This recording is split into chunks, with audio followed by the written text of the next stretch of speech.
long-awaited HomePod is finally here, but is it even a competitor against Alexa and Google? Well, after my 48 hours of experience using this device, I'm going to be sharing you guys my thoughts, my opinions, if this is something you should go out and pick up or something you should just pass. So let's go ahead and go over the good and the bad about the HomePod. So once I received the packaging, the package was just like any other Apple product. The product itself was really well packaged. The material used around the body is this nice cloth-like material that continues down to the power cord. And the power cable might seem like it's non-removable, but if you use the right amount of force, it'll pop right out. So if your dog chews on it, you could easily swap this. But unfortunately, very on a situation, you might still have to use an extender since the power cord isn't long enough to reach around furniture. For me, that is. But once placed and set up, the process was really easy and painless. But some users were experiencing some issues on their iOS device where it wasn't pairing up properly. But I'm sure Apple will easily resolve this in the future update. But my end, the setup process was super painless thanks to the W1 chip, same chip that's located on the AirPods. All I had to do was just have my phone nearby and the HomePod was automatically detected on my phone. From here, just follow the simple on-screen instructions and literally took me less than 5 minutes. Once connected and paired, I immediately test out the audio and holy cow was I wowed away. Here, take a listen. This was captured on the Blue Yeti microphone. I'm Siri. Welcome to HomePod. You can't tell, but I'm waving. To get my attention, say, "Hey Siri, let's try it." Say, "Hey Siri, play some music." Hey Siri, play some copyright-free music. Got it. Here's the album. Use Me Volume 1. Copyright free by Monkey Punch.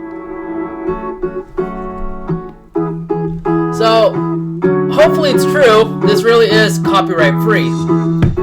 So up here, we're prompted with volume up and down controls, which is kind of cool.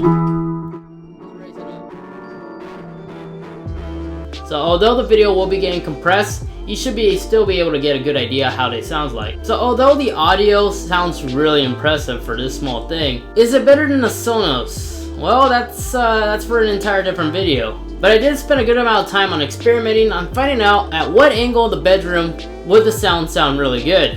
Well, honestly, after testing out the corners, placing the speaker in the center, it really does fill up the room really well and really does handle well when dealing with high bass songs. Apple put a lot of engineering and thoughts into creating this thing to sound really good in all situations. And out of curiosity, I placed the speaker outside to see how it will sound like if I had like a backyard party. But my severe apologies for this really bad setup, but I want to test out the audio quality of how it sounds like outdoors. So, hey Siri, set volume at 100. This is as loud as it gets. Now, of course, this isn't an outdoor speaker, but it sounded really decent out here. Not the best compared to how it sounded like indoors, but it's really good for parties. And even at 100% audio, it still had no issues hearing my voice when I said the command word.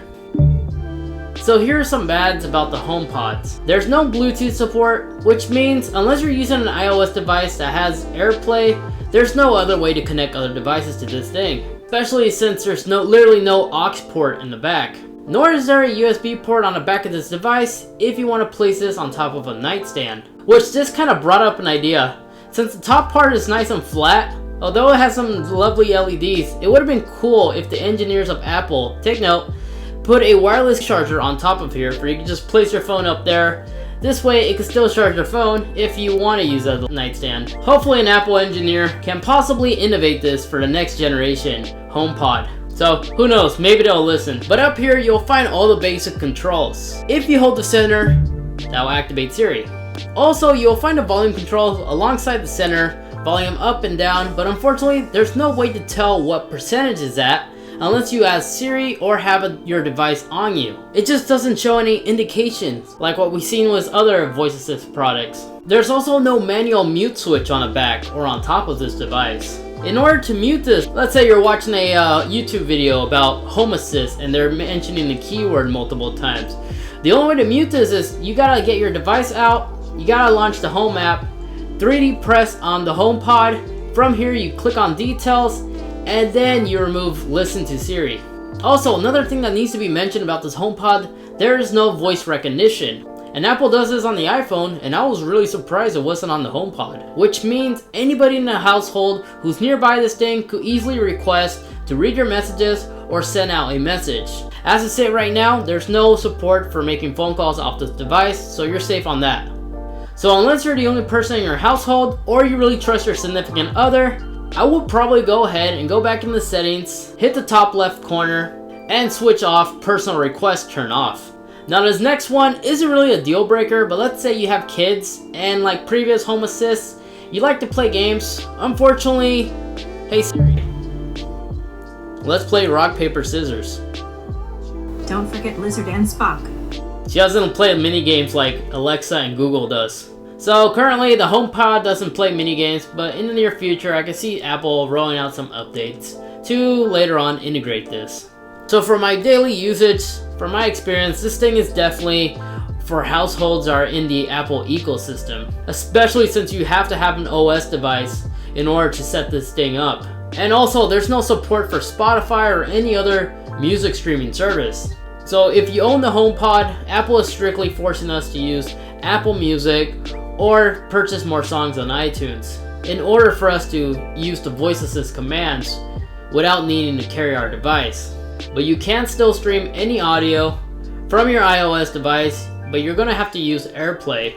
So AirPlay is like the only get around if you want to stream using Spotify or any other audio you wish to stream to this device. But once again, I could definitely picture Apple rolling out huge upgrades, better improve this to make it more competitive for Google and Alexa. But as I said right now, this thing to me seems to be like a $350 marshmallow. Although it's small and it does get loud, it's no bigger than my coffee maker, but it's really challenging for me to recommend this to anyone. But let me know what you guys think, if you're gonna go ahead and pick one up or not. What are your thoughts? And also vote up there on the little iCard. Let me know which one is your favorite voice assist. But make sure you smash that like button, subscribe to the channel if you're not, because I got plenty of voice assist video coming up next. So make sure you tune in for that. But until next time, can't wait to see you on the next video.